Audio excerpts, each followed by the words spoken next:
Bu kvartiramizni oynalari panoramli bo'lgan. Buni qarang, qanaqa polностью poldan patologgacha bo'lyapti. Bundan tashqari mana shunaqa balkoni ham bor kvartiramizda.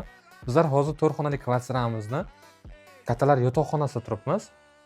Pardalar ham juda ham chiroyli qilingan va mana bu yerda bizlarda kravat joylashgan. Tumbuchka, shifonyerlar o'rnatilgan. Kvartiramizga faqat kirib yashash kerak.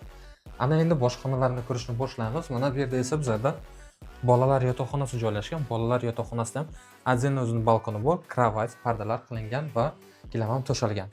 Mana bu yerda esa bizlarda mehmonxona bo'lyapti. Mehmonxonamiz ham juda ham chiroyli remont qilingan.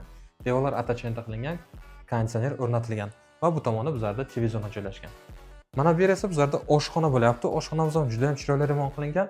Mana shunaqa chiroyli rakimlar ham o'rnatilgan do'stlar. Oshxonada ham kuxna garnitura qilingan, gazli plita, vытяжка, холодильник, o'tirib nonushta qilish uchun joy. Va mana bu yerda bizlarda chiroyligina koridor bo'lgan. Отдельно xohlasangiz koridordan kirdi chiqdi qiling, xohlasangiz ichkaridan.